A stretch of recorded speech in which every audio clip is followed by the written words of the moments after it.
Estamos grabando también. Bueno, Juan Pablo, bienvenido, hermano, querido amigo y colega. Bienvenido esta noche a poder conversar un poco sobre fenomenología y cómo es que nos puede ser de ayuda, nos puede ser útil en la vida, en especial en este caso, en la psicoterapia, y también en la relación de pareja. Estamos junto con Juan Pablo Díaz del Castillo, de Colombia. Mi nombre es Alejandro Salomón Paredes, de Perú, director del Centro Psicoterapéutico Logos, y les doy la bienvenida a quienes nos van viendo también en la transmisión en vivo de Facebook. Juan Pablo, bienvenido. ¿Qué hubo, bro? ¿Qué hubo, Alejandro? ¿Cómo estás? ¿Cómo va todo por Lima?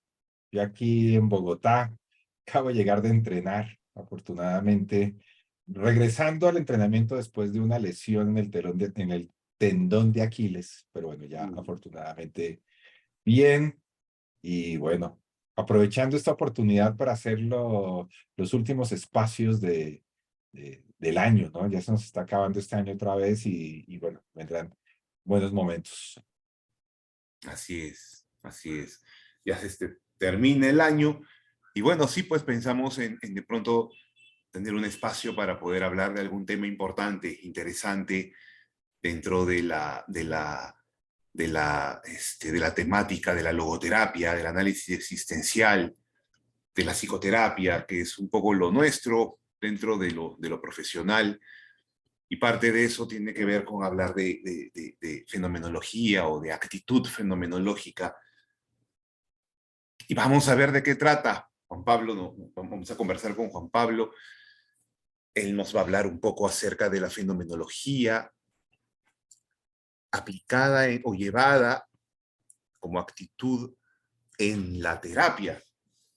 Y luego, ahí les iré hablando yo un poco sobre cómo trabajar la fenomenología en la relación de pareja, cómo puede sernos de utilidad, cómo puede ser importante. Esto en mucho en base a dos propuestas que tanto Juan Pablo como yo hace poco hemos lanzado a manera de libros, de textos.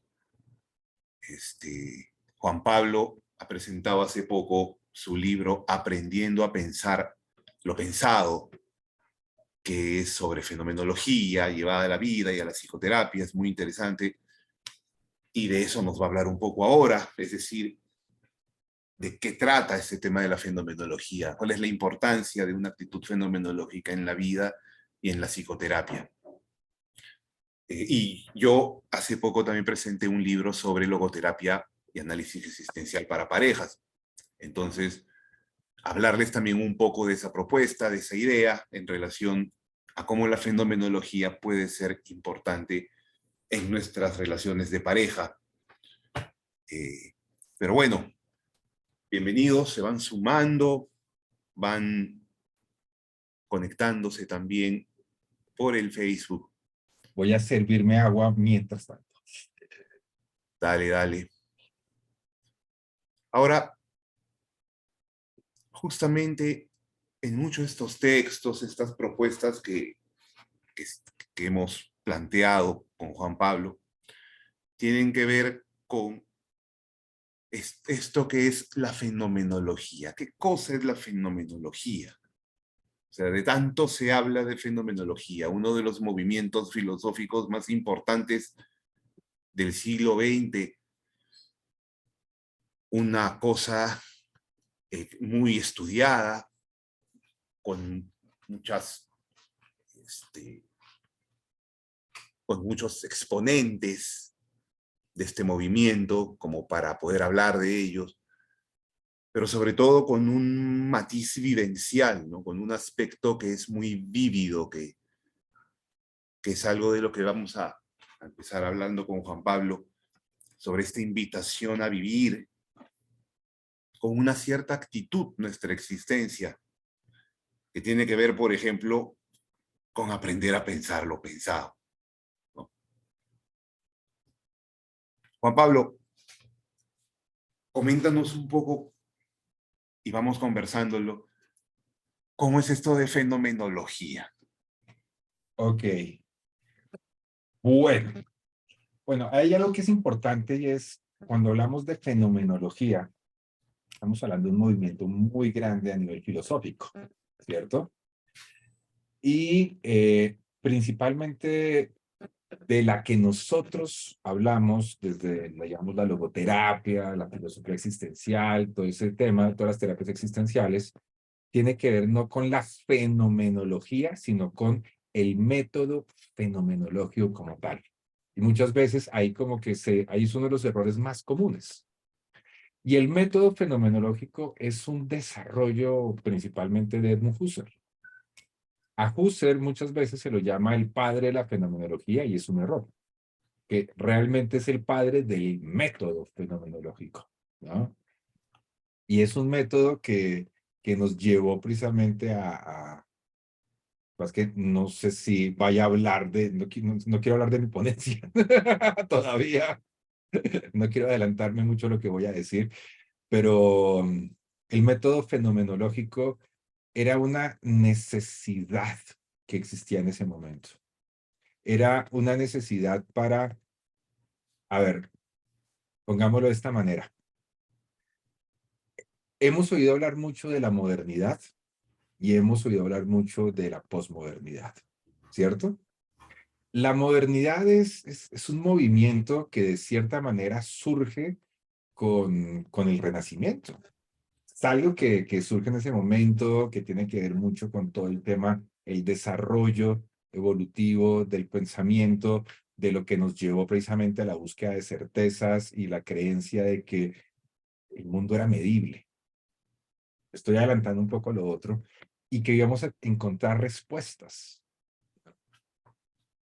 Y empezamos a hablar de hechos, de realidades, de lo fáctico. Mientras que la posmodernidad se convierte en ese no hay absolutismos, no hay realidad, no hay hechos fácticos, no hay hechos, no hay temas objetivos. Empiezan como una pelea de dos extremos. Yo creo que el método fenomenológico, precisamente, yo creo que ese movimiento posmodernista, voy a decir una cosa que tal vez es una brutalidad, pero voy a decirla. Me la voy a arriesgar a decir. Yo creo que esto de la posmodernidad tiene que ver mucho con las ideas. Hay una idea, pues, quiero encontrarla, a ver si la logro encontrar rápidamente en un libro de nuestro querido Rudolf Alders, que nos habla precisamente sobre, voy a buscar las notas, a ver si logro encontrar la nota que yo quiero encontrar. Una nota de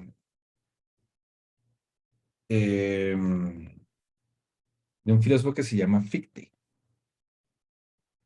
Y Fichte, de cierta manera, nos plantea, a ver si la logro encontrar aquí rápidamente. Fichte, de cierta manera, nos dice que el mundo es dependiendo de cómo seamos nosotros. Es como un reflejo de nosotros. Es más o menos la frase precisamente de Fichte, ¿no? A ver si la logro encontrar en algún momento, que no sé cómo encontrarla, porque normalmente uno le da aquí, acá está la lupa. Fichte. ¡Ja! La encontré. Y dice así: la filosofía que alguien sostiene depende del tipo de persona que es. La filosofía que alguien sostiene depende del tipo de persona que es. Y eso tiene que ver precisamente con un movimiento que es mucho más idealista, porque Fichte es un post-hegeliano. Y cuando hablamos precisamente que la filosofía de la persona depende, ¿cierto?, de lo que yo soy, también de cierta manera estoy diciendo que el mundo es dependiendo de cómo yo soy. Y eso tiene que ver mucho esa frase que va dando hacia eso que llamamos el posmodernismo. porque yo soy casi que el creador de la realidad. El construccionismo social, de cierta manera, tiene que ver con eso, ¿no? Precisamente, como esa creación de que el mundo depende y el mundo depende de mí. Y yo creo que el método fenomenológico, que de cierta manera viene posterior a todo este hegelianismo, ¿cierto? Nos plantea algo que me llama muchísimo la atención y es, está más cercano a un movimiento que en el arte se conoce precisamente como el metamodernismo. Es un concepto más de la historia del arte. El metamodernismo tiene que ver con un diálogo entre el modernismo y el posmodernismo, que nos invita precisamente a ese diálogo entre lo absoluto y lo relativo, entre esa búsqueda de certezas absolutas casi, que es el modernismo, a ese relativismo del posmodernismo donde prácticamente lo que importa es la opinión. O sea, es mi opinión, entonces, sí, pero o sea, ¿no? Si yo sigo diciendo que somos colonia, por ejemplo, eh, no voy a entrar en eso porque de pronto me meto en temas políticos y quiero evitar conflictos, pero de cierta manera es como, no, seguimos, nunca nos hemos independizado de España, seguimos siendo una colonia. Es mi opinión. Pues ya nos independizamos hace muchos años. Que no hayamos aprendido a manejarnos bien es otra cosa completamente diferente, ¿no? Pero no seguimos siendo una colonia como tal. O sea, eh, hay una cantidad de hechos que son. Entonces, hay una conversación que es importante y el método fenomenológico nos permite esa conversación. Esa conversación yo creo que es clave. Y ahí es donde entra este campo del método fenomenológico que desarrolla Husserl. Yo creo que ahí es clave porque nos lleva a comprender las cosas de una manera completamente diferentes, sobre todo dejar el acento, porque digamos el modernismo pone en el acento en lo objetivo o en lo subjetivo más con Descartes, lo más objetivo mucho más con los empiristas británicos, ¿no? Pero es la certeza, ¿no? Mientras que, o sea, nos quedamos mucho como o en el objeto o en el sujeto, y en el posmodernismo nos quedamos mucho más en el sujeto, en la persona. Mientras que en este diálogo del metamodernismo lo que estamos haciendo es ese diálogo entre un acento acá y un acento acá y nos ponemos es en la relacionalidad que genera más bien, no es ni lo objetivo, ni lo subjetivo, ni lo relativo, sino que tiene que ver más bien con la perspectiva. Yo creo que las perspectivas, pues todos los seres humanos tenemos una perspectiva. Y lo que buscamos de cierta manera es ayudar a que la persona se haga dueño, se haga consciente de su propia perspectiva. Con No video que, y bien con el hocico aquí, puta. no que mi perspectiva es la válida, sino mi perspectiva es mi perspectiva, pero no es la perspectiva y pues entramos precisamente a una conversación completamente diferente, a conversar entre nosotros sobre qué es realmente el, ¿qué hace? Pues si yo veo el mundo de cierta manera, ¿de qué manera eso se relaciona y influye en mi forma en que yo vivo? ¿No? Entonces, poder generar esa relacionalidad y no en yo constructor de una realidad, ¿no? O una realidad que es igual para todos, como esos dos extremos. Como algo que está en esa relacionalidad, yo creo que es clave que lo podamos comprender y poderlo dialogar y conversar y ponerlo de cierta manera, poner las cartas sobre la mesa. Yo creo que eso es clave. Sí. Cómo es que entonces este método, porque señalas bien el hecho de que se trata de un método, por ejemplo, ya Max Scheler habla de enfoque, quizá un poco hablando de esa perspectiva. Yo me acuerdo que cuando conversaba contigo hace más de 10 años que nos conocemos, tú ya me hablabas del tema de la perspectiva, ¿no? O sea, pues ahora que has hablado de la perspectiva, yo digo, tú vienes trayendo de alguna forma el tema de la perspectiva hace bastante tiempo, y sí, ¿no? Entonces, ¿de qué manera es que esta mirada, ¿no? O esta perspectiva, este enfoque, que se puede contemplar en ese sentido como método, como lo mencionas, puede sernos, no sé si la palabra es de utilidad en la vida. ¿Cuál es esta diferencia de la que hablas entonces? Porque suena como que, a mí me suena mucho a, por ejemplo, poder contemplar o intuir, captar ciertas cosas o ciertos matices de diferencia en la vida cotidiana, de lo que creo que es, ¿no? De las cosas que como me parece que son, como que creo que son. Entonces es como que hubiese algo, una posibilidad, ¿no? O posibilidades, ¿no? De captación, de experiencia. El tema de la perspectiva me lleva a esto. No sé si alcancen a ver aquí. Tengo dos pares de lentes, ¿cierto? Perdón, estos los tengo desde el año 2015 y estos los tengo desde el año 2020, ¿cierto? Cuando yo me puse estos lentes por primera vez después de usar estos, mi comentario fue, wow, los árboles tienen hojas, ¿no? Y si nos vamos más atrás, en el 2014, cuando me ponen gafas, no por primera vez, porque antes había tenido gafas, pero no las usaba como mucho, sino como de vez en cuando, pero no me las ponía y no me daba cuenta como la diferencia. Cuando en el 2014 me mandan gafas por primera vez y me las pongo, yo me acuerdo que una de las cosas que más me impactó era darme cuenta que los árboles tenían hojas, ¿no? Cuando era algo que yo sabía, ¿cierto? Yo sabía que era así, pues porque yo nunca había usado gafas, sino que llegó un momento en que me dijeron, usted tiene que empezar a usar gafas. Y me pongo las gafas y quedo de un árbol y digo como, ok, ya comprendí, ¿cierto? Veo que los árboles tienen hojas. Eso es precisamente la perspectiva. La perspectiva tiene que ver cómo algo hace que yo vea el mundo de cierta manera, me relacione con el mundo de cierta manera. Mira, esa es la gran diferencia. Digamos que en el modernismo pareciera que hubiera una mirada, o sea, que el mundo fuera igual o debería ser igual para todos, de cierta manera. En el posmodernismo, yo construyo la realidad, ¿no?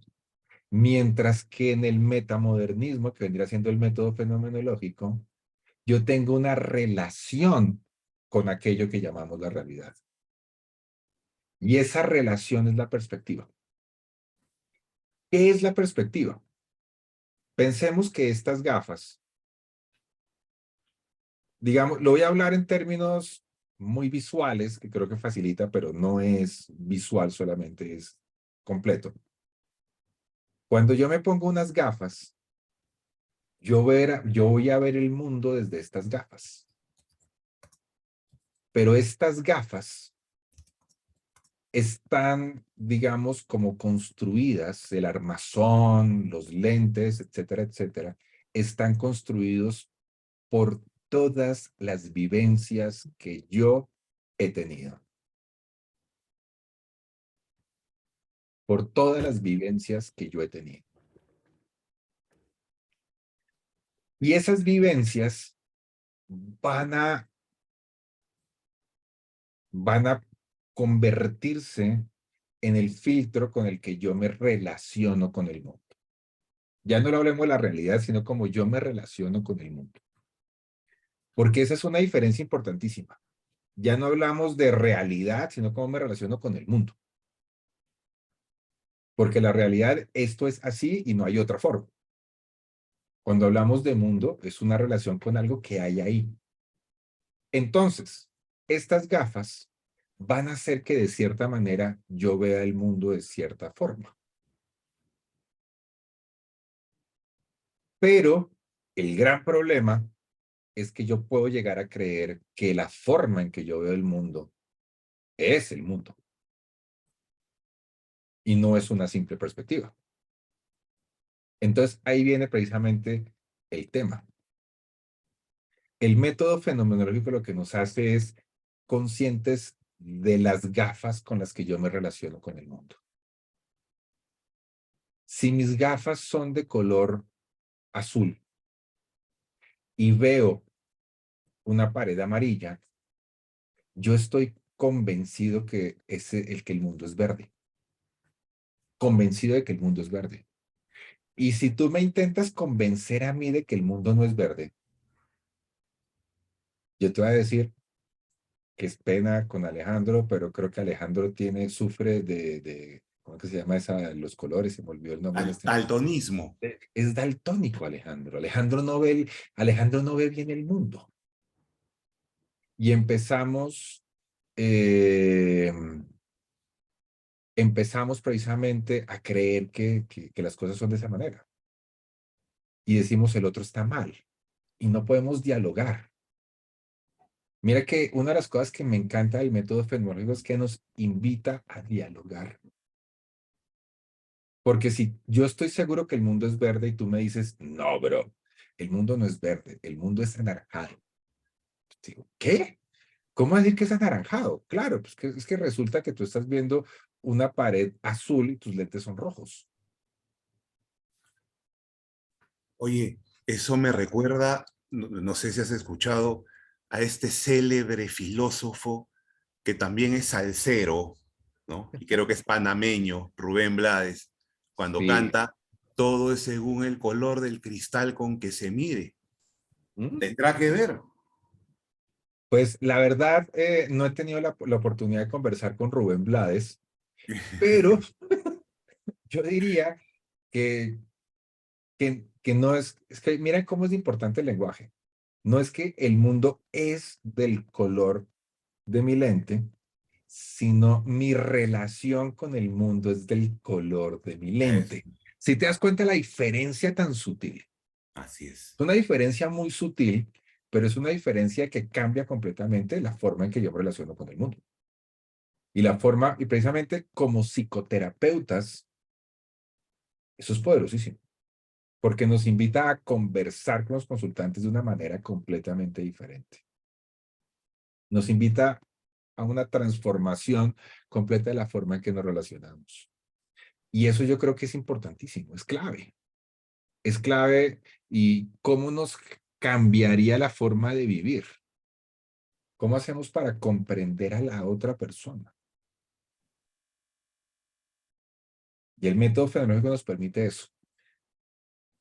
Ya por Sartre, en alguna parte leí que cuando él empezó a filosofar, cuando empezó a hacer filosofía después de haber terminado de estudiar filosofía, se sintió muy profundamente decepcionado de la filosofía, porque sintió que ya, de cierta manera, ya todo estaba hecho. Ya todas las categorías estaban armadas, pareciera que ya todo está pensado, ¿cierto? ¿Y no les ha pasado que cuando hacen psicoterapia, cuando hacen algún proceso de acompañamiento, como que uno creyera que ya todo está hecho? Como que no hay nada nuevo bajo el sol, como dicen por ahí. Entonces, yo sospecho, que simplemente yo agarro un libro, voy a agarrar cualquiera uno, voy a agarrar este, agarro este libro y en este libro están las respuestas a ese problema. Entonces, peor, ¿verdad? Verme uno que es mucho más específico. Entonces, le digo, Alejandro me llama y me dice, bro, es que tengo un paciente que tiene esquizofrenia y no sé qué hacer. Mira, léete este libro y ya lo vas a solucionar todos los problemas. Como si en el libro encontrara cómo hacerlo. Y hay muchos libros que te lo van a decir. Y hay muchos videos en YouTube, en TikTok, en Instagram, que te van a decir cómo hacerlo. Pero pues realmente no es así. Lo que como estaríamos haciendo psicoterapia con cosas que ya simplemente están hechas. Entonces, claro, entonces tengo que conseguir esto, y hazlo así de esta manera, ¿no? Solo hay una forma, solo existe una única manera de matar las pulgas, diríamos en Colombia. Cuando cada persona tiene su propia forma de matar las pulgas. Irving Yalom lo dice de una manera mucho más linda. Un pianista aprende a tocar el piano con técnica. Y la técnica es lo más importante cuando yo soy un principiante. Pero a medida que voy evolucionando, transformando, aprendiendo, la técnica ya no es la técnica, sino yo soy la propia técnica y desarrollo mi propia técnica en tocar el piano. Y esa es la gran diferencia con los grandes pianistas, porque si todos utilizaran la misma técnica, pues prácticamente todos los pianistas sonarían iguales. Y sabemos que no. No todos los guitarristas suenan iguales. Un solo de Jimmy Page no tiene nada que ver con un solo de David Gilmour. Son solos completamente diferentes. Entonces, Sartre, cuando se da cuenta de eso, él dice, estoy haciendo filosofía. Hacer filosofía en este momento de mi vida es como nadar en un mar lleno de personas. No puedo nadar, no tengo espacio para moverme. Entonces este hombre, alguien, eso no me acuerdo, no estoy muy seguro si fue Merleau-Ponty o fue otros, que no estoy muy seguro quién fue, le dijo, oye, mire, en Alemania hay un tal Edmund Husserl que tiene un grupo que llaman el Kinder Fenomenológico. Lo llaman una cosa así. Y ellos desarrollaron un método que seguramente le va a solucionar su problema. Entonces, Sartre se va a Berlín, ni siquiera se fue ¿cómo es que se llama? A Friburgo, sino se fue a Berlín a estudiar a Heidegger y a Husserl. Y allá dice, ya descubrí la forma de poder nadar en un mar solitario, nuevo. Porque el método fenológico me permitía eso. Porque lo que yo había aprendido en filosofía me va a permitir hacer una cantidad de reflexiones dentro de una habitación con las ventanas cerradas. Mientras que el método fenomenológico me va a permitir hacer unas reflexiones con las ventanas abiertas. Me está abriendo. Y ahí está precisamente el diálogo. No está ya todo hecho o todo es relativo, ¿no? Sino que nos invita es a encontrar la perspectiva y la relacionalidad. Yo creo que ahí es precisamente lo clave.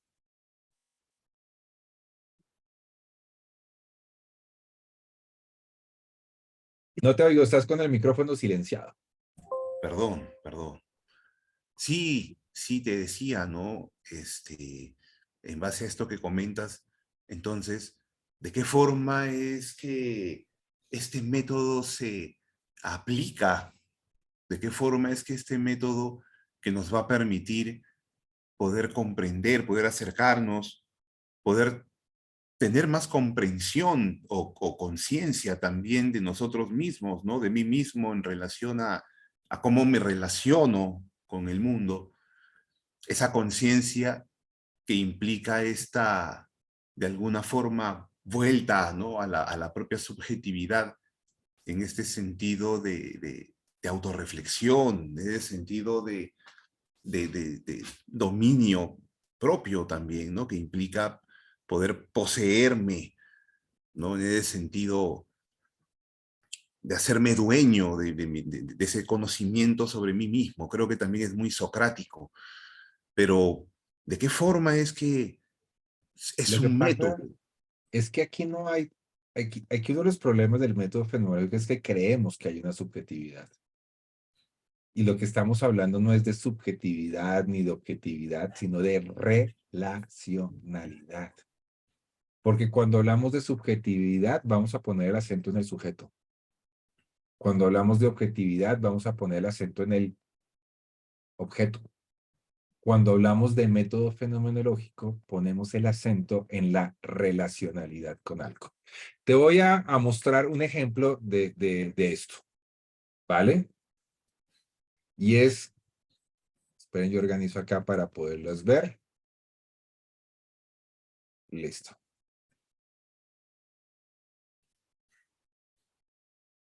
Pensemos en un café, ¿cierto? Mucha gente sabe que yo soy aficionadísimo al café y siempre voy a hacer este ejemplo desde el café. Entonces, pensemos en un café. Ahora, cuando yo pienso en un café, pero resulta que soy un caficultor, cuando pienso el café lo voy a pensar de esta forma. En la planta, en la mata, la cereza roja o la cereza verde, cuando todavía no ha madurado, cuando está lista para la cosecha. Pero si yo soy un tostador de café, voy a pensar el café así. Si ves, hay una diferencia importante dependiendo de la perspectiva de la persona. Si soy un joven, algunos jóvenes van a pensar el café de esta manera. Conversación, amistades, encuentro, veámonos, conversemos, tomémonos selfies, ¿no? Pero si soy un trabajador, es probable que piense con el café de esta manera.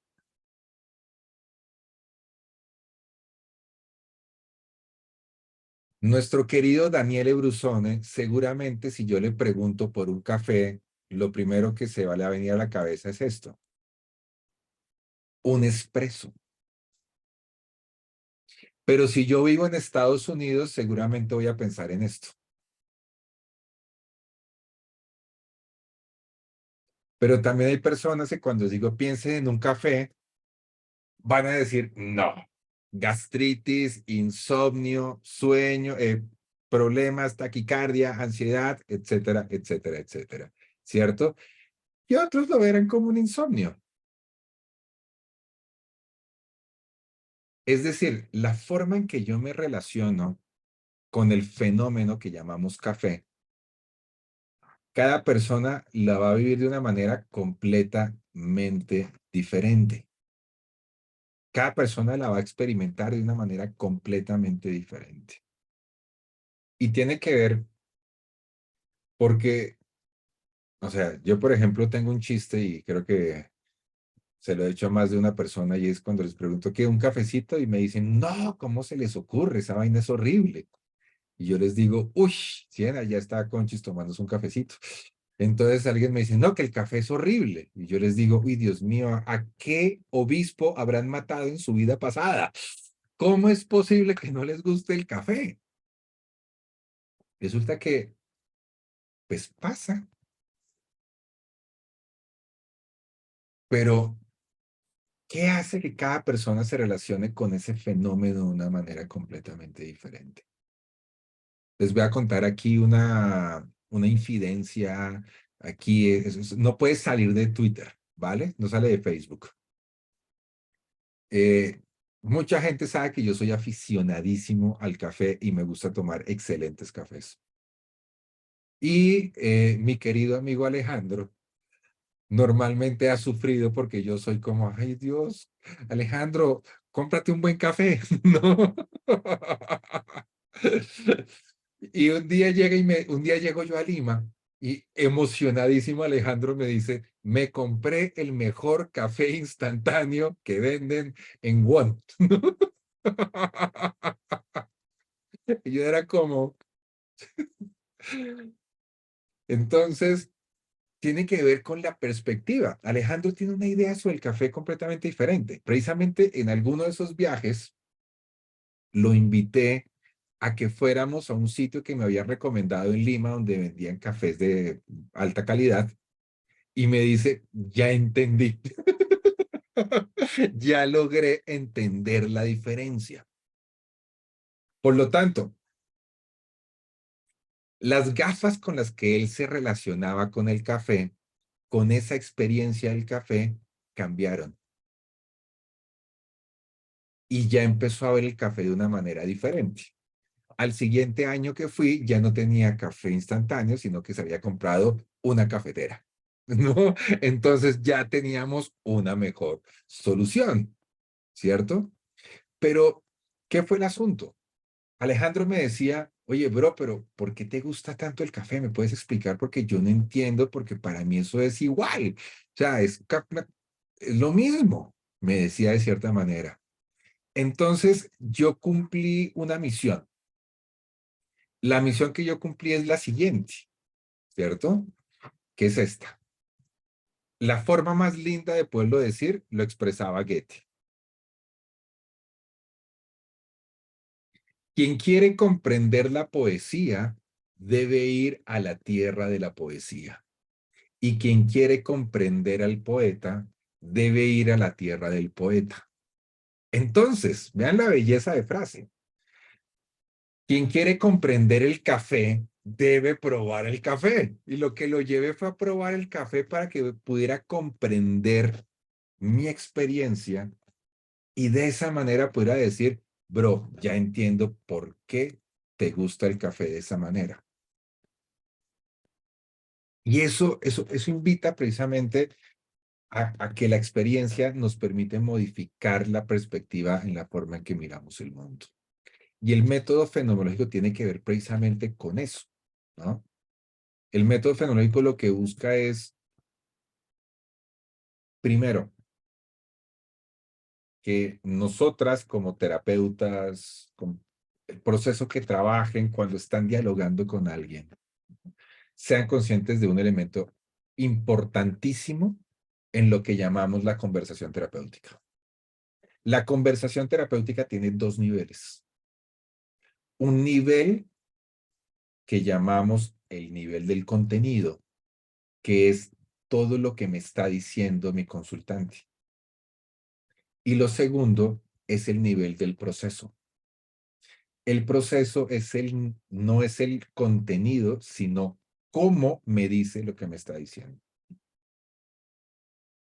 Por lo tanto, yo tengo que ser consciente de eso, pero tengo que ser consciente que mi perspectiva, que la forma en que yo estoy oyendo lo que me está diciendo mi consultante, la estoy oyendo, va a sonar chistoso, desde mis gafas, no desde mi propia perspectiva, ¿cierto? Por lo tanto, yo no estoy entendiendo lo que me dice mi consultante desde su propia mirada, sino que yo la estoy entendiendo desde mi propia mirada. Entonces, estamos dos personas conversando sobre dos cosas completamente diferentes. Y ahí viene precisamente un tema que es clave en la psicoterapia.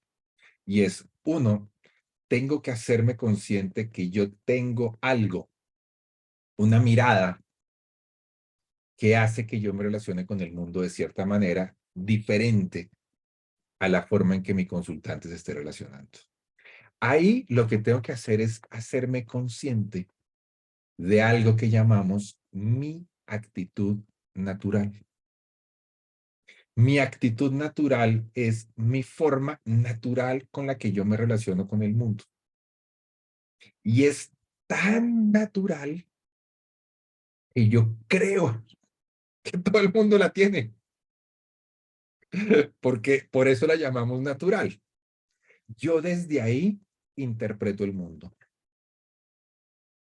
Yo desde ahí interpreto. Entonces yo interpreto algo y yo espero que la otra persona tenga la misma interpretación del mundo. Cuando yo era niño, me parecía increíble que alguien dijera que las mejores vacaciones no eran en Disney. Me parecía absurdo. Yo no entendía. ¿Por qué? Porque estaba viendo desde mi mirada donde las mejores vacaciones eran ir a Disney.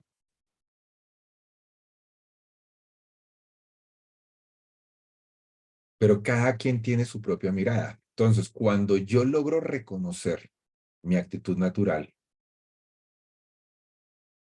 en la forma en que converso con mi consultante, voy a lograr o voy a intentar de una manera eh, que no es fácil ponerla entre paréntesis. O como diría Husserl, suspenderla temporalmente. Suspenderla temporalmente. Entonces así, hágate cuenta que tienen esto acá. Suspenderla es, perdón, a ver si logro un poco más. ¿Sí ve? Vuelve y cae. Suspenderla. Y cae. La suspendo milésimas de segundo. Milésimas de segundo. La suspendo y la dejo ahí. Entonces, en ese momento, yo voy a ser consciente del proceso, no del contenido. Porque las cosas que me está diciendo mi consultante van a generar en mí cierto diálogo. Ustedes en este momento, a medida que yo estoy hablando, ustedes están empezando a pensar, sentir cosas con respecto a lo que yo les estoy diciendo, ¿cierto? Piensan como, ay, oigan, no, piensan o sienten, etcétera, etcétera. Lo que hacemos es hacernos conscientes de lo que aparece a mi conciencia en mi autodiálogo, en el diálogo conmigo mismo de lo que me está diciendo mi consultante. Y eso es una creencia que puede generar, o sea, esto que está pasando tiene una creencia que nos enseñan por lo general en muchos sitios de una manera que no sería parte de este modelo. No voy a decirla como errónea, sino que no hace parte de este modelo. Y es, olvídate de ti y céntrate completamente en tu consultante. Entonces, me pongo mute, me bajo el volumen completamente, cuando realmente lo que estoy haciendo es apagando el proceso. Si yo hago eso, me centro en el contenido. Si yo le bajo el volumen a mí, me centro en el contenido y no hay relación. Si yo le subo el volumen a lo que yo estoy en mi diálogo conmigo mismo, lo que me genera todo lo que me está diciendo mi consultante, entro en una relacionalidad y entro en un proceso, porque no solamente es cómo me lo dice, sino cómo yo lo estoy recibiendo.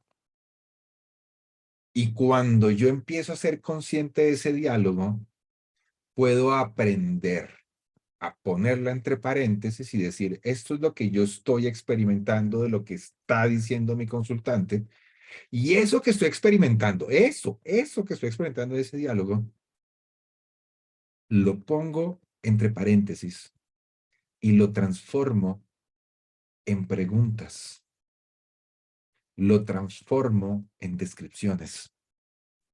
Mis estudiantes me preguntan, profe, ¿de dónde surgen las preguntas? Hay un librito con preguntas, por favor. O sea, hace poco que estaba en Barranquilla dictando clases por chiste, yo les decía, lo que pasa es que cuando uno cumple no sé cuántos años de haberse graduado de la maestría, hay una confraternidad secreta, hay una hermandad secreta que te van a dar el librito de las preguntas, pero que nadie sabe. Entonces, no, como que la gente piensa que de ahí surgen las preguntas, de ese librito, pero no. Las preguntas surgen de cómo yo estoy recibiendo lo que me está diciendo. Porque en ese diálogo está todo lo que he aprendido como psicólogo, psicóloga, como magíster, como mis vivencias, lo que he aprendido como psicoterapeuta con todos mis consultantes, las cosas que han servido con mis demás consultantes, lo que ha servido, lo que no ha servido, lo que he pensado sobre muchas cosas. Y de ahí eso se convierte en diálogo. Un diálogo, precisamente, que lo que busca, ¿no? Precisamente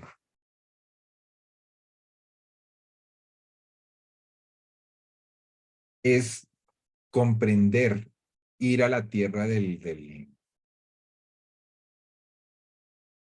es ir a la tierra del poeta.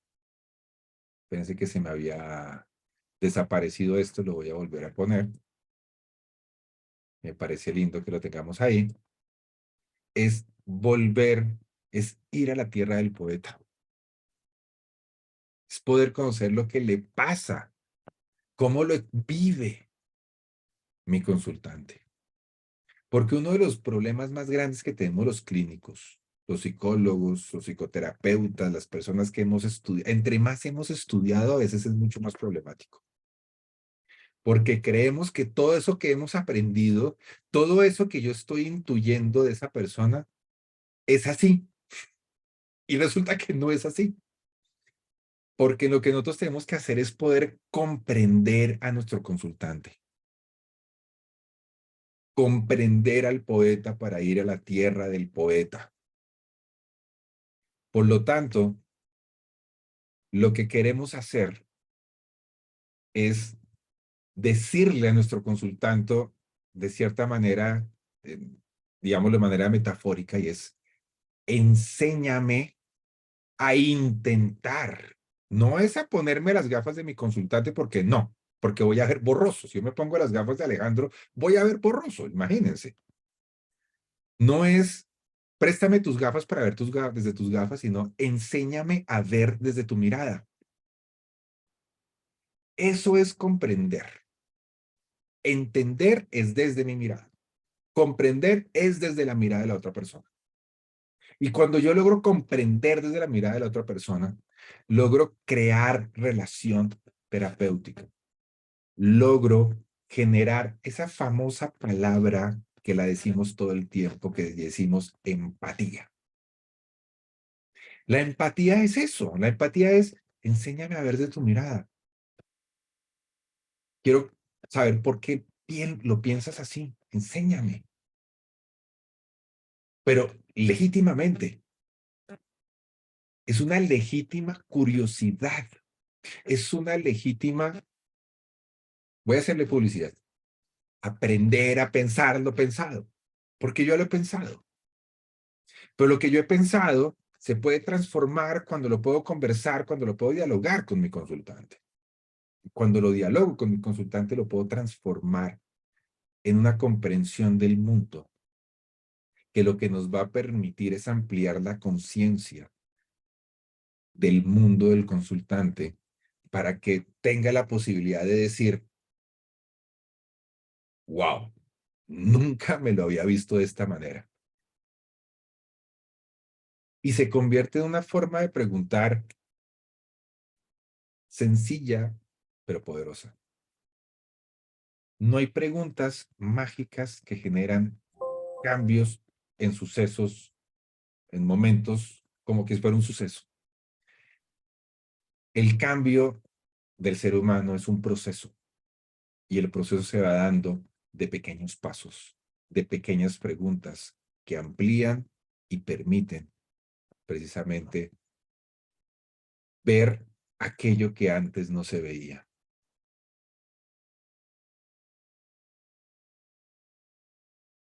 Entonces, para cerrar, quiero decirles esto.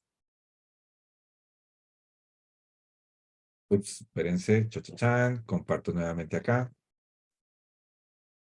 El método fenomenológico no trata de constituir una ciencia libre de teorías ni libre de metafísica.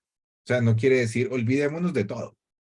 Entonces, ¿para qué estudié? No, es entre más has estudiado, más grande es tu paréntesis. Más grande es tu posibilidad de hacer preguntas. ¿Por qué un psicoterapeuta que lleva muchos años, muchas horas de psicoterapia, es más experto? Pues porque tiene más paréntesis para construir preguntas. Tiene más actitud natural para formular preguntas. Se trata más bien de ir más allá de pensar lo pensado. Consiste en aprender de nuevo a ver el mundo. Y en este caso es aprender a ver el mundo del consultante. Pero ¿saben qué es lo más particular de todo esto? Es que cuando tú aprendes a ver el mundo de tu consultante, tu mundo va a ser distinto, va a cambiar, se va a transformar y vas a ver el mundo de una manera completamente diferente. De comprendernos como co-creadores de nuestro mundo y no como espectadores. Porque nosotros tomamos nuestro destino en manos, nos convertimos en responsables de nuestra historia mediante la reflexión, pero también mediante una decisión en la que empeñamos nuestra vida. Y en ambos casos, se trata de un acto violento que se verifica ejerciéndolo. Ejerciéndolo. Cuando lo ponemos en la acción, cuando lo podemos dialogar, cuando lo podemos conversar, cuando lo podemos verificar, podemos darnos cuenta de cómo ese mundo afecta la forma en que nos relacionamos. Y podemos tomar la decisión de cambiar a través, voy a decirlo de otra manera, Yalom solía decir, lo que cura es el vínculo. Y a mí me gusta agregarle, pero lo que se cura es el vínculo. Porque comprendo mi relación y que comprendo que mi forma de vincularme se cambia y en mi forma de relación y de vincularme con el mundo se vive de cierta manera. Eso es, de cierta manera, lo que les venía a querer compartir, bro. Genial, genial. Gracias. Seguiremos dialogando seguramente. No sé cómo vendrá, cómo lo tienes pensado. Sí, creo que ahora un poco que hablabas sobre cómo esta mirada, ¿no?, fenomenológica, este método que nos puede servir para comprender mejor la experiencia del consultante, sí, pero también, por supuesto, para tener esa mayor comprensión de nosotros mismos, ¿no? Algo que se puede llevar a la vida. Es algo que no solamente se limita, por supuesto, al encuentro terapéutico, sino que es algo que puede llevarse a las relaciones, porque justamente de eso se trata, de la relación. Entonces se puede llevar a las relaciones, a nuestras relaciones, a nuestra vida cotidiana, ¿no? Además de la psicoterapia, ¿no?, por supuesto. Entonces, en ese sentido, ¿de qué forma es que puede brindarnos algún sentido, puede tener algo que enriquezca nuestra vida, una actitud fenomenológica en lo cotidiano, puede ser en nuestras relaciones de pareja, ¿no?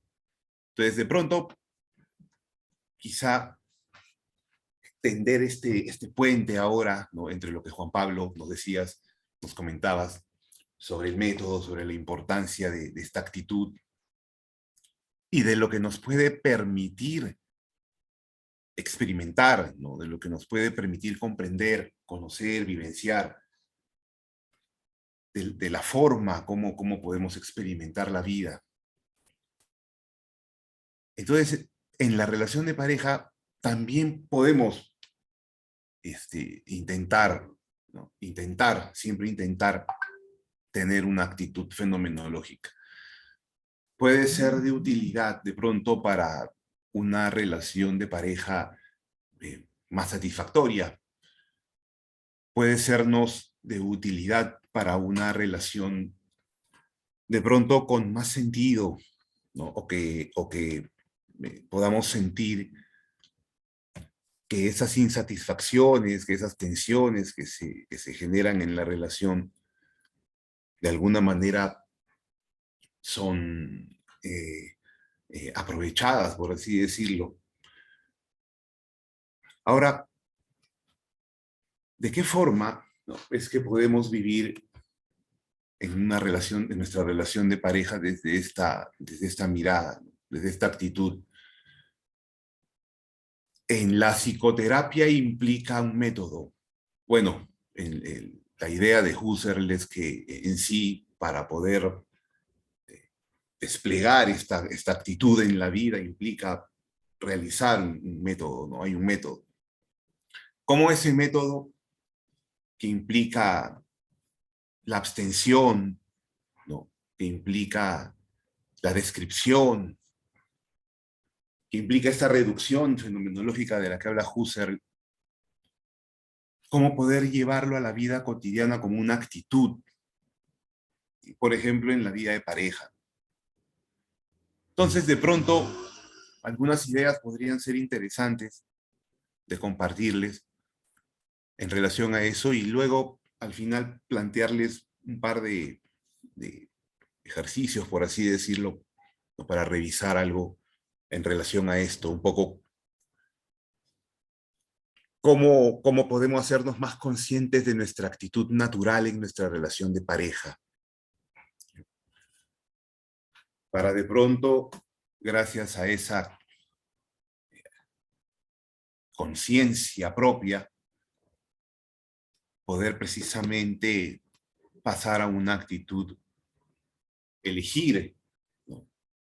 Pasar a una actitud fenomenológica.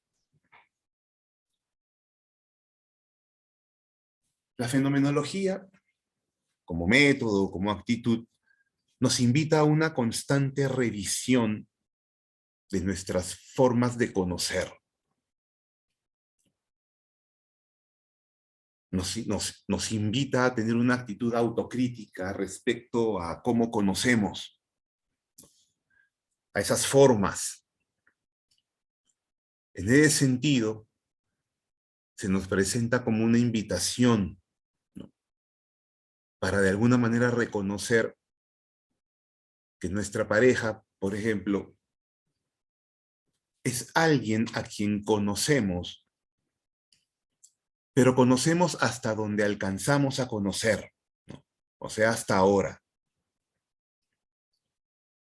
con la posibilidad de conocernos mutuamente, siempre más. Esto es importante, ¿no?, porque es un poco lo que decía Juan Pablo sobre que de alguna manera en la actitud natural, que pues es natural y las cosas funcionan muy como en automático, tendamos a definir las cosas, ¿no?, tendamos a constituir o a pensar en verdades, ¿no?, en cosas absolutas, que son como son y no pueden ser diferentes. Dentro de eso, nos definimos a nosotros mismos, pero también definimos a las otras personas. Eso implica que creo que conozco a mi pareja, que la conozco definitivamente, lo cual implica también que ella, de alguna forma, no tiene ya posibilidades de ser. Pero eso tiene que ver con mi mirada acerca de ella. Y eso tiene que ver con cómo me relaciono con ella, cómo soy relación con ella. Cuando lo cierto es que hay esta apertura al conocimiento, ¿no? Este método fenomenológico del que nos habla Juan Pablo también es esta apertura siempre constante a nuevas perspectivas, al nuevo conocimiento. Este conócete a ti mismo se vuelve un conózcanse mutuamente, siempre con esa disposición, ¿no? Nos conocemos a nosotros mismos también, ¿no?, a través del otro entonces. Implica esto un mutuo conocimiento en la medida en que aprendemos a identificar, ¿no?, a notar. A mí me gusta mucho la palabra notar. Aprendemos, ¿no?, a notar la forma como nos relacionamos. Aprendemos a de alguna manera ser más conscientes de cómo miramos a la otra persona, de cómo interpretamos su ser, su comportamiento, sus pensamientos, sus experiencias, de cómo de pronto las completamos, ¿no?, en esta actitud natural que implica, ahí hablabas al comienzo, Juan Pablo, de de esta cuestión del querer conocer, ¿no? Y de la certeza. Finalmente nuestra mente nos mueve de alguna forma a intentar tener las cosas siempre acabadas, ¿no? Certeras. El conocimiento da seguridad y tranquilidad.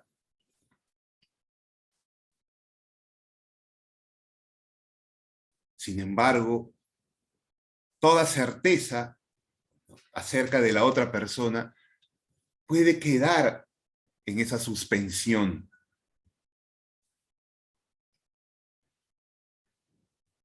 En esa abstención. Entonces eso implica validar que no sé todo acerca de ella.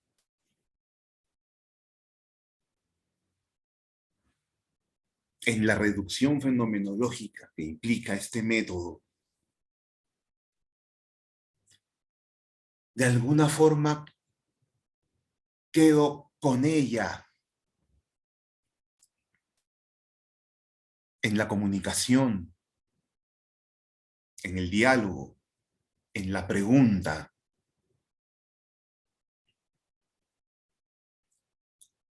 Con nuestras interpretaciones notadas, hechas propias, ¿no? Asumidas, y con un reconocimiento muy útil que tiene que ver con que esto que interpreto sobre ti no eres tú o no es necesariamente tu experiencia y tiene que ver con cómo yo estoy, ¿no?, experimentando, vivenciando, significando. Tiene que ver con mis lentes, como decía Juan Pablo, con estas lunas que tienen mi medida.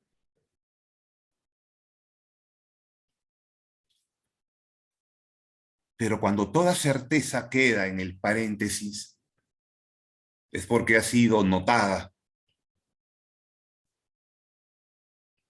Entonces, ¿qué pasa cuando eso es suspendido?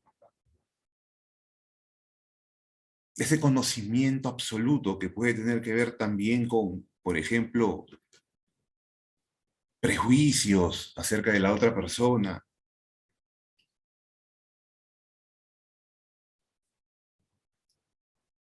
Entonces, es como que quedase de alguna manera con la mirada ya un poco más clara,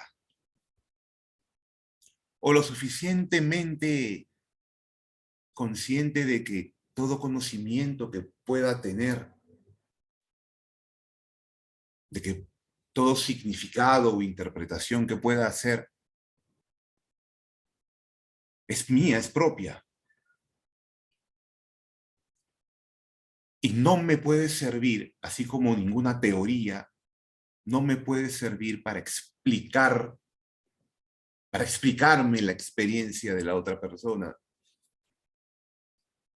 Entonces, una vez que esas certezas acerca del otro, esas definiciones están suspendidas, surge la curiosidad. No hay curiosidad cuando estamos en la actitud natural sin percatarnos de ella.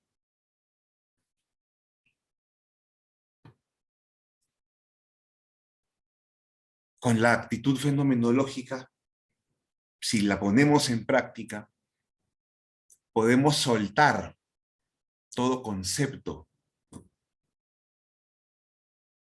notarlo, para abstenernos. Todo concepto que tengamos acerca de la otra persona, de nuestra pareja. Y con eso la retiramos de toda clasificación.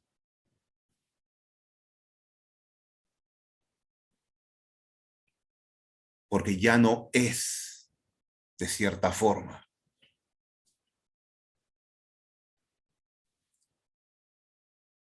Sino que quedo abierto a comprender mi relación con ella. La forma como me relaciono con ella.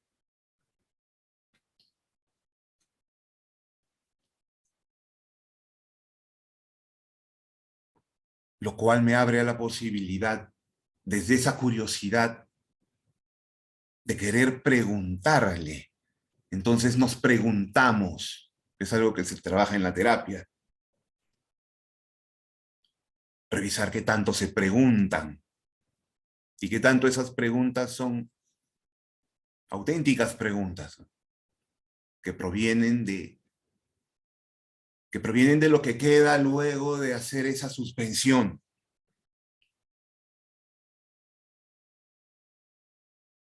Le queda una curiosidad, ¿no? Si no es necesariamente esto que pienso, la experiencia del otro, entonces, ¿qué será? Si no está en los libros, si no está en las teorías,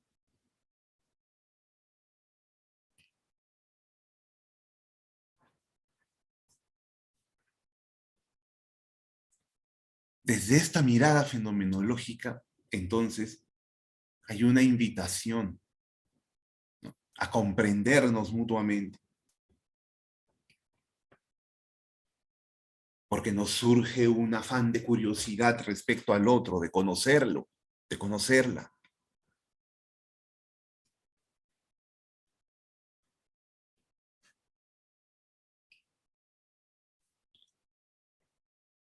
Gracias a esta actitud, a esta forma de pronto de ser en la relación, nos podemos volver vigilantes de nuestras propias interpretaciones sobre la otra persona.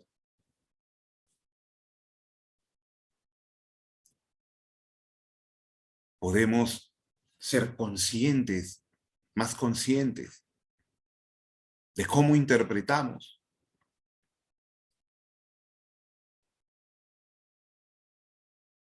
Reconocer que esa interpretación es nuestra.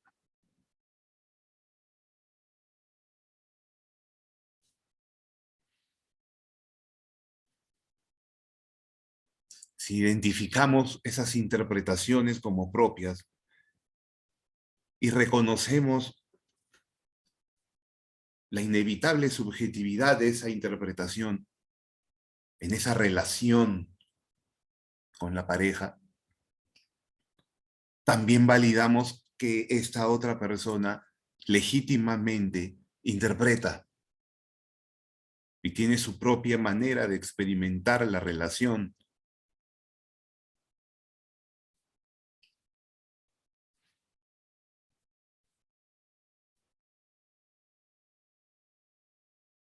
Esto nos abre a preguntarnos mutuamente,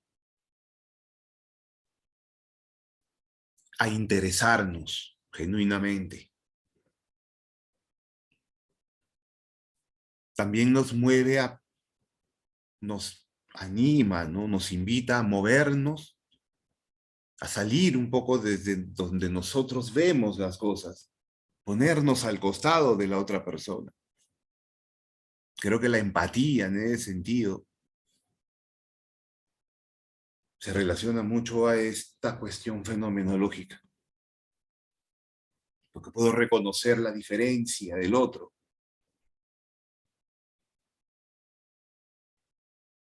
Porque reconozco que no tengo la razón, ¿no?, que mi verdad no es la verdad.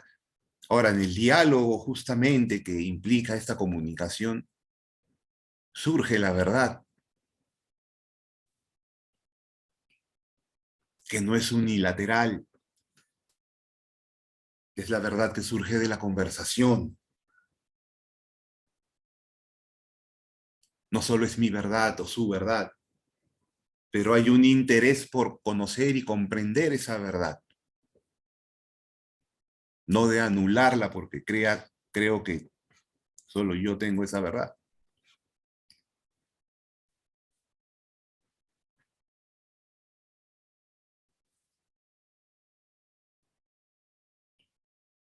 Si reconocemos esto, si nos abstenemos, nos podemos aproximar mutuamente.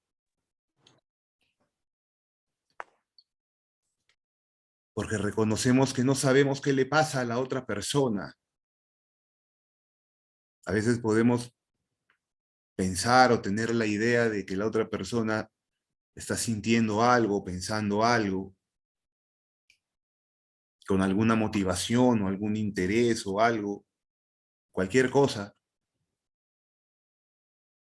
o que dentro de todo eso siente algo, tiene algo con nosotros, pero no sabemos, pero lo damos por hecho. Eso tiene que ver con esa actitud natural. Reconocer que hago eso, reconocer mutuamente que hacemos eso en la relación,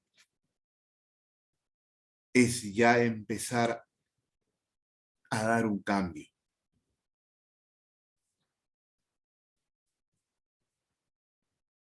Cuando empezamos a notar, ¿no?, conscientemente un poco más,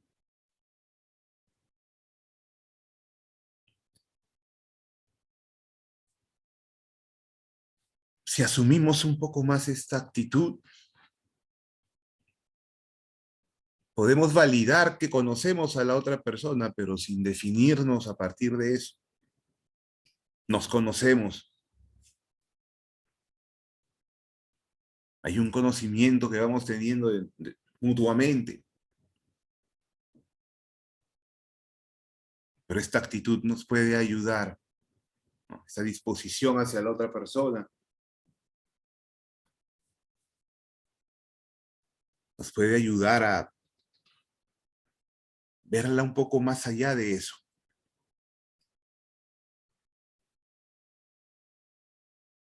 Nos conocemos hasta donde nos conocemos.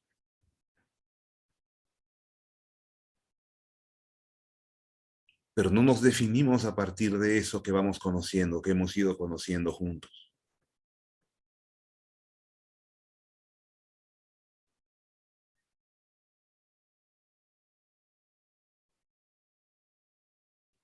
Somos más conscientes de la forma como nos miramos mutuamente, de tal forma que eso ya no determina la actitud con la cual nos relacionamos. Es como una relación más consciente.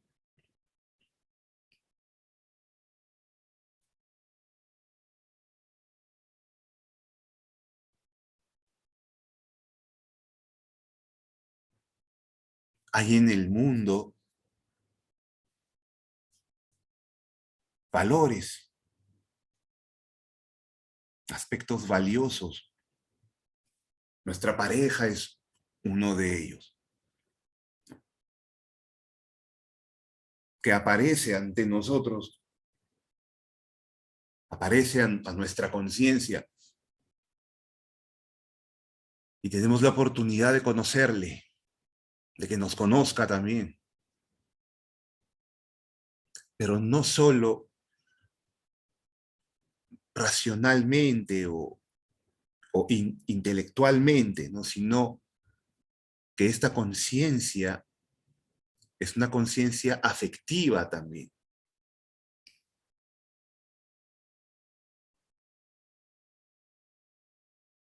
Desde donde podemos sentir a la otra persona.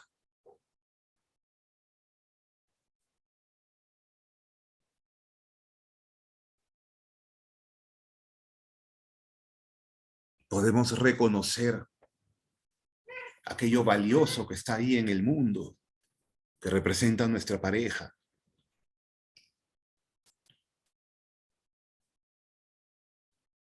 Es una invitación a mirarnos con asombro, con curiosidad.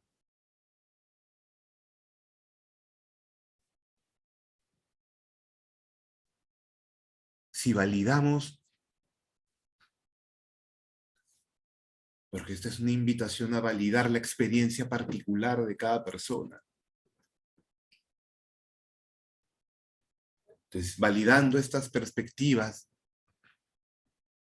hay una invitación a ya no entrar en luchas de poder, donde ya no queremos convencernos mutuamente de algo, o demostrarnos quién tiene la razón en algo, sino más bien un afán comprensivo, más que explicativo.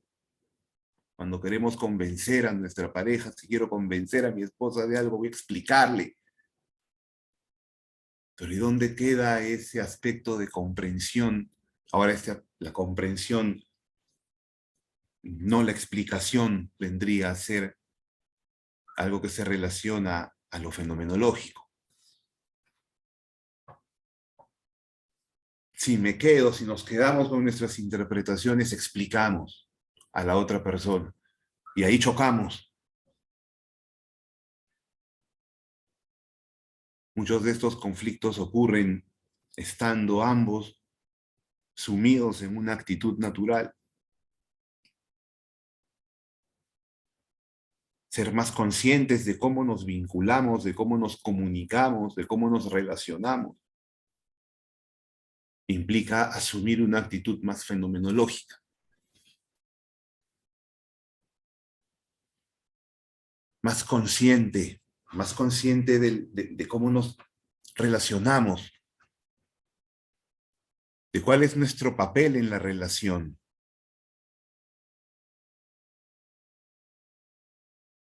De cómo podemos, de qué tanto sentimos también a la otra persona. La actitud natural puede implicar también cerrarnos al mundo. Las certezas nos cierran. La curiosidad nos abre, nos invita a preguntar. Eso es algo que se trabaja mucho en la terapia. Sí, Juan Pablo. Y que estás diciendo algo ahí me llama mucho la atención. Es algo que publiqué ayer y las certezas cierran, las preguntas abren, ¿cierto? ¿De qué manera consideras tú que todas esas categorías que hay ahorita que se han inventado, identidad de género, ¿cómo se llama? Identidad de género, ay, se me olvidaron todos los nombres de eso, de identidad de género, de rol de género, de todas esas cuestiones, todas esas categorías, ¿cómo afectan la pareja? Porque esas categorías como que se volvieran casi que un manual de instrucciones de cómo relacionarse. Orientación sexual, identidad de género, todo eso. Como que todas esas categorías se convirtieran como en manuales de instrucciones de cómo relacionarse con la otra persona, pero pues son cerrados. ¿Cómo afecta la relación de pareja que has visto? Mira, en mi experiencia con parejas, cuando he trabajado con muchas parejas homosexuales, por ejemplo,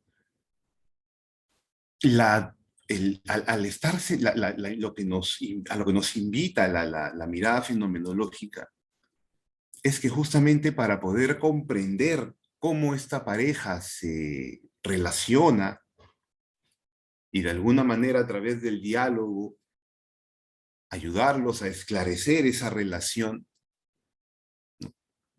es que la mirada está puesta en la relación humana que se da, ¿no?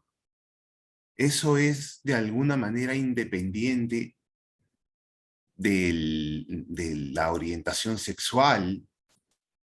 Es como que Ahora, si es que los prejuicios, por ejemplo, que están relacionados a lo que refieres, no son de alguna manera puestos en el paréntesis, lo que va a ocurrir es que mi mirada va a estar pues desde mis lentes, ¿no?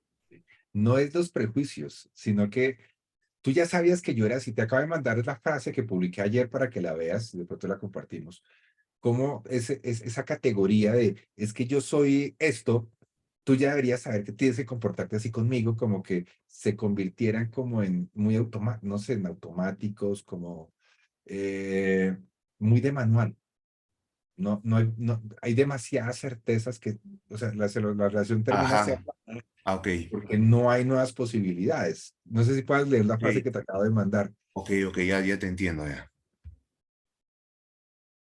A ver, O quieres que te la lea yo.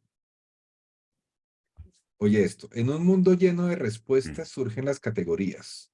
En la actualidad existen cada vez más categorías que agrupan características de personas, delimitándolas y ocultando la maravilla del descubrir. El problema surge cuando creo que al definirme en una categoría, los demás tendrán un mapa de cómo es mi forma de experimentar el mundo, casi que convirtiéndome en una idea o una etiqueta. Ajá. Eso implica que en la relación se experimentan ya definidos, están ya clasificados de alguna manera, ¿no? Y eso implica ser de alguna manera, que es la que, por ejemplo, en ese sentido, ese rol, ¿no? O esa orientación implicaría. Pero creo que de alguna forma la fenomenología o esta actitud puede invitar precisamente a que surja un genuino interés y curiosidad por ir más allá de eso, ¿no? Por comprender, por conocer a la persona, más allá. Y además, que todo eso implique el comportamiento propio, ¿no? Un comportamiento que de alguna manera vaya más allá, o sea, diferente del que está como automático, ¿no? Que mencionas, que es como que el del rol que está establecido, ¿no? Que al final es como que la propia persona tiene un prejuicio sobre sí misma o ha hecho una definición de sí, ¿no? Sí, Conchis. Buenas tardes, chicos. Bueno, yo Hola. tengo una preguntita aquí, Juan Pablo, a ver, porque tú estás diciendo, a ver si te capté bien, estás diciendo que una vez que tienes... ¿Abrimos ya preguntas o qué? ¿De una Ah, vez? perdón. Si no estamos listos todavía, bueno, era No sé. respecto No, a la... pero si quieren, es que No, Alejandro está no. dirigiendo, no quiero... No, dale, dale. Vale, listo. ¿Sí? No, Sí, dale, nada dale. más. A ver si capté bien. Tú dices, por ejemplo, que ahora con toda esta diversidad de género y con todos estos movimientos que le ponen como un nombre a cada LGTB, no sé qué, tantas cosas, ¿no? Por decir algo, vámonos más sencillo, soy gay. Y dices, es como si la persona tuviera que agarrar un manual y tratarte de cierta manera porque eres gay. Pero entonces yo ahí pondría, soy mujer. Entonces me tienes que tratar de esta manera porque debe de haber un manual que soy mujer. Entonces soy hombre y me tienes que tratar con ese manual. Entonces, no comprendí mucho, cómo te automatizas si te defines como tal. Ok. De cierta manera, lo que es algo que, digamos, estoy revisando e intentando conocer, porque si yo digo, como que las categorías lo que hacen es que me generan una creencia de que así me van a tratar y una creencia de la otra persona de que así la debo tratar a esa persona, ¿cierto? Cierto. Como que generara unos imaginarios de cómo debería ser la relación. Ok. Entonces, precisamente el método fenomenológico abre a la posibilidad de que no sea esa categoría, de que, ok, Exacto. o sea, no eres solamente esto, no es esa Exacto. categoría, eres mucho más que eso, entonces se convierte más en una legítima curiosidad de conocer a la otra persona y no que porque ya estoy en esta categoría, ya sabes cómo soy. Porque lo que mata la curiosidad. Así es. Oye, pero está muy rico eso que dices, perdón, Alejandro, está muy rico, efectivamente esa es la riqueza de la fenomenología, porque entonces como pareja, a ver, pues sí, tú eres mi compañero y todo, pero o sea, eres un ser humano al que tengo muchos deseos de conocer, ¿no? Y te abre como la fenomenología con esto que estás diciendo, Juan Pablo, como a quitar todas esas etiquetas que nos vamos poniendo. Y es más la relación de alma con alma, ¿no? No, no nos vayamos a tan alma con alma porque también hay cuerpo, también hay una cantidad de cosas. No nos podemos ir a algo tan etéreo. Ok, Precisamente el problema de esas categorías es que nos terminan muchas veces convirtiendo casi que en ideas, ¿no? Me relaciono con un concepto y no con una persona, ya. porque una persona involucra mucho más que eso. No, no es solamente alma con alma, porque ya también nos quedamos muy etéreos.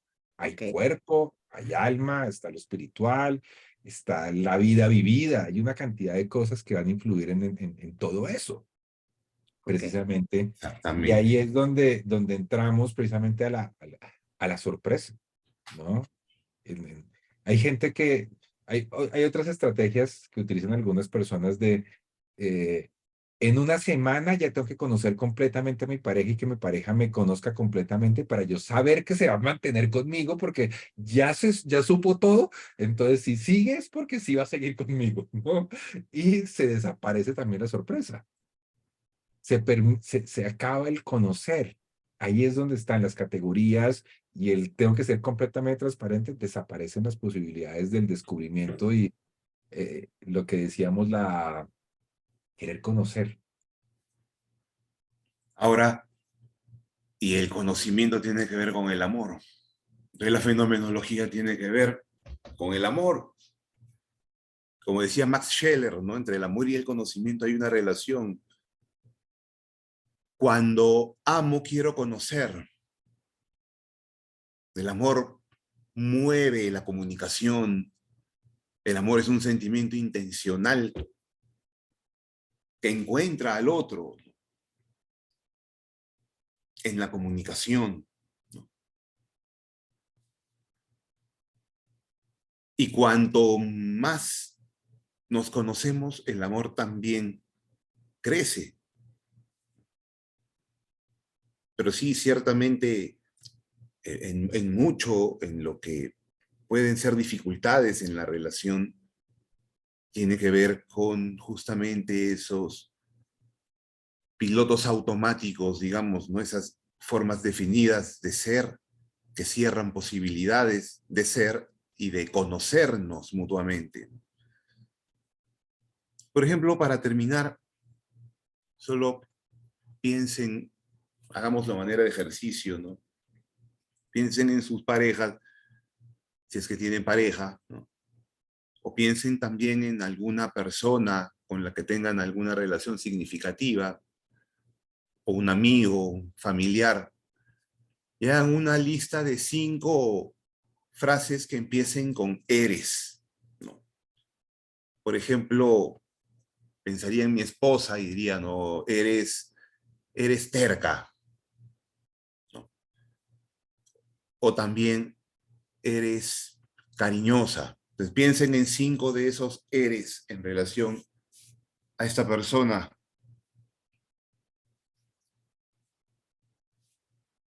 5 eres. Pueden ser unos 3 favorables para ustedes, ¿no? Desde su percepción, favorables.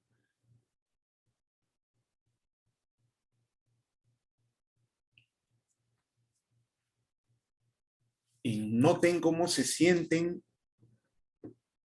pensando así a su pareja o a esta persona con la que son relación.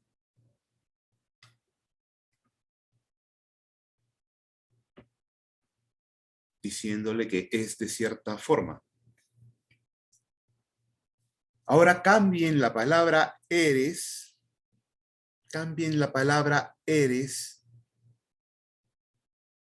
por tienes momentos en los que, pues, por ejemplo, si yo dije eres terca, lo cambiaré por tienes momentos de terquedad.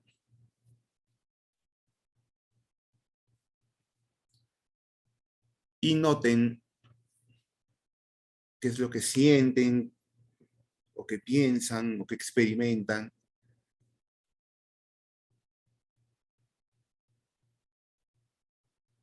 en relación a esta persona? ¿De qué manera la relación con esta persona? ¿Cómo sienten? ¿Sienten si hay alguna diferencia en relación a esta persona con el cambio?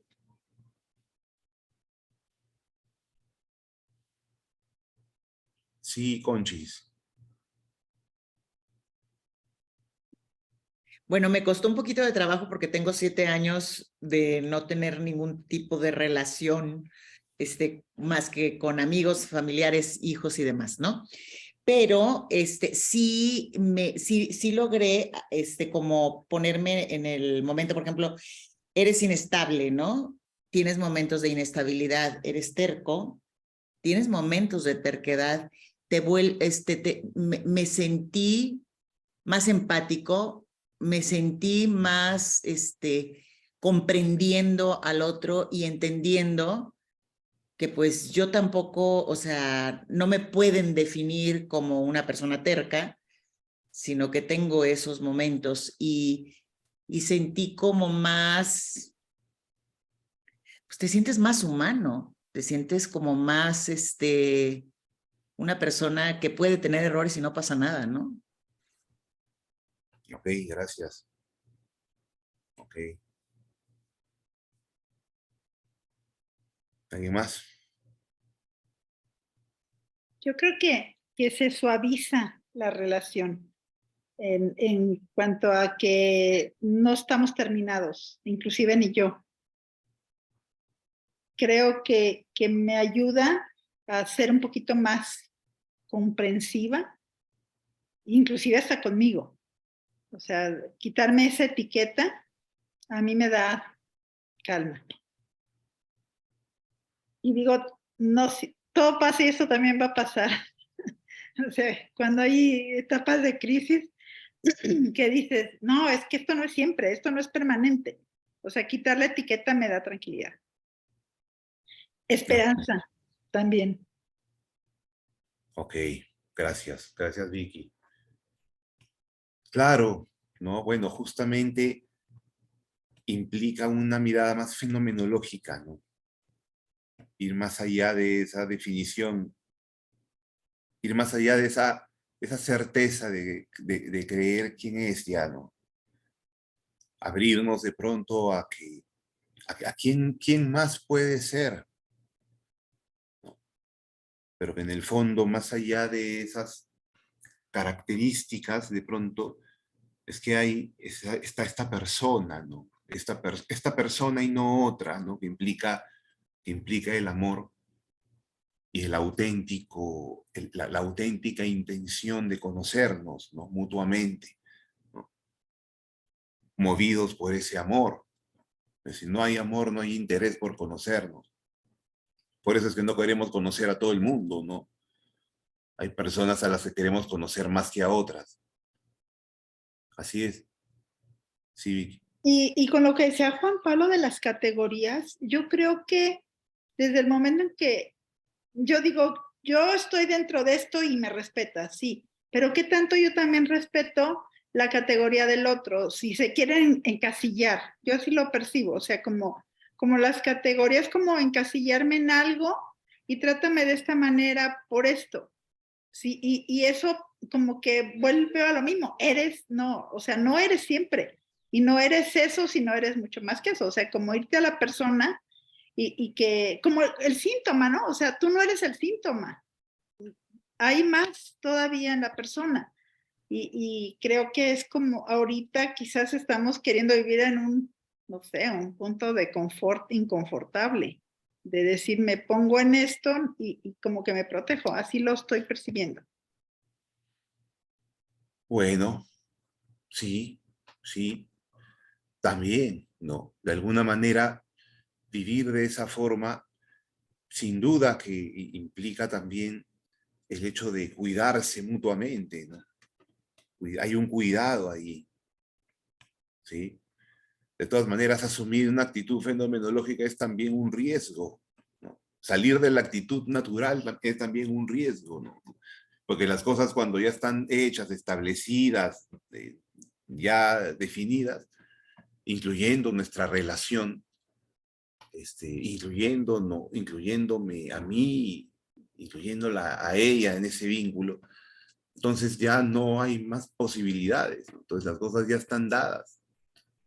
La actitud fenomenológica justamente, ¿no?, si la planteamos así en la relación como una invitación, nos puede, ¿no?, abrir a actitudes, ¿no?, o una disposición diferente en la relación, más comprensiva, ¿no?, más penetrante, ¿no? Sí, Conchis, ¿quieres decir algo? Fíjate que en una ocasión, entrevistando a un especialista en adicciones, me lleva un testimonio de una chica que comienza a decir, una chica, te estoy hablando de una chica de 14 años, ¿no? Y comienza a decir esta chica, no, es que soy esto, soy lo otro, soy aquello. Y entonces yo, como que sentí como mucha empatía con ella y me metí como un poquito más profundo, malo a lo mejor, porque yo no era su terapeuta, sino simplemente una entrevistadora en ese momento. Pero yo le digo, es que tú eres más que tu enfermedad. Y que se me avienta la terapeuta y me dice, ¿cómo te atreves a decir eso? O sea, ese es el problema de los adictos y de las nuevas filosofías, o no sé qué me dijo. Me dijo que después no se hacen responsable de sus acciones. Claro que yo la dejé que hablara porque estábamos al aire. Vuelvo a tomar yo el micrófono y le digo, según Víctor Frank y cómo Víctor Frank habla de la libertad, de la decisión y la responsabilidad de las decisiones que tú tomas. Pero eso no te define, o sea, el ser, o sea, no eres alcohólico. No sé si hice una aportación correcta, pero esa es mi percepción de lo que yo he aprendido en la logoterapia y lo que yo creo que es, ¿no? Según Víctor Frank, ok, no te define cierta actitud tuya, pero sí te responsabilizas de las decisiones que tomas. O sea, no es que yo me esté como lavando de que estoy tomando el alcohol, pero ese alcoholismo se convierte en enfermedad y eso no me define como eres una alcohólica. A ver, ¿sí, No, sí claro. me di a entender? Sí, Mira, por claro. ejemplo, hay una cosa que nosotros en el colectivo aquí y ahora, nosotros no le decimos a las personas que se definan como, hola, mi nombre es Juan Pablo y soy adicto, sino tengo problemas de adicción, porque de cierta manera no es lo que yo soy, ¿no? Pero es que, no sé, a la gente le gusta mucho saber quién soy. O sea, la gente es que yo necesito saber quién soy, porque una de las preguntas más difíciles que nos hacen es, ¿quién eres? ¿Quién soy? Y los talleres de crecimiento personal, ¿quién soy? ¿No? Y es una pregunta dificilísima, Claro. porque muchas veces queremos sentarnos en las certezas. Y el método fenomenológico nos invita no en las certezas, sino en las preguntas, en las posibilidades, en la forma en que yo me... Entonces, ¿para qué me sirve a mí decir que soy alcohólica? Más bien, un amigo mío hace muchísimos años encontró la disculpa perfecta para decirle a la esposa. Cada vez que la esposa le decía, ¿pero por qué llegó otra vez borracho? Le decía, porque soy alcohólico, ¿cierto? Y se le convirtió la excusa de porque soy alcohólico hasta que un día su terapeuta le dijo, ya, pero ¿me puede explicar esta cuestión de usted viene aquí a terapia porque quiere mejorar, pero todo el tiempo está llegando borracho a la casa de su esposa, a la casa de ustedes, ¿pero por qué? ¿Y para qué? Y me dijo, no, pues porque soy alcohólico. Ah, listo. Si es alcohólico, pues váyase para Alcohólicos Anónimos. No, de cierta manera, hágase cargo, ¿no? Claro. Pero sí queremos la certeza de la categoría. Las categorías nos generan certezas porque es muy difícil precisamente el siendo, la posibilidad, Sí, la ahora, pregunta. perdón, claro, sí me sonaba lógico, pero sin embargo, o sea, me sonaba lógico el hecho de que dices, es que si tú le dices a un alcohólico que no es su enfermedad, entonces el alcohólico va a hacer lo que hacía tu amigo, Va a decir, pues es que soy alcohólico y estoy enfermito, pero yo soy bien bueno. O sea, podría ser, ¿no? Y entonces entendí un poquito a la terapeuta que se me echó encima, pero sin embargo, sí defendí mi punto de vista porque yo sí creo que no te puede definir una sola área de tu vida y menos una enfermedad. Claro, Pero- y eso es también, pero ya es un tema que uno Sí. va trabajando poco a poco. Pero, oye, bro, Sí, perdón por vamos interrumpir. terminando por hoy. Vamos terminando Vamos y terminando. ¿hay algún comentario, alguna pregunta en Facebook? No vi ninguna. A ver, pues la verdad que no. No veo ninguna. Bueno, ahí muchas gracias a las personas que están conectadas. Veo algunas personas conectadas siguiendo la transmisión. Gracias por su interés en este tema. Gracias por escucharnos, por conversar. Queríamos hacer con Juan Pablo ese espacio antes de fin de año para llevarnos un regalito fenomenológico antes de que acabe el año y bueno, pues sin duda desearles unas felices fiestas y bueno, que sea un buen año el que viene y tenga mucho sentido que está acabando. Muchas gracias. Y Gracias, bro, por tu... como aclaración, Felipe está de vacaciones en la playa y no puede conectarse, por Está eso que no la pasa estuvo como acá. rey. Prefirió irse a la playa que estar con nosotros, imagínense. Así Pero bueno, es. Así es. prefiere la certeza de la playa a Se la perdió. la imprevisibilidad del Zoom. No, no se abstiene Gracias. de la playa. Cuídense mucho. Muchas gracias. Un Muchas Muchas abrazo. gracias, Muchas un abrazo gracias. muy grande. Hasta pronto. Navidad. Feliz año. De igual manera. Chao.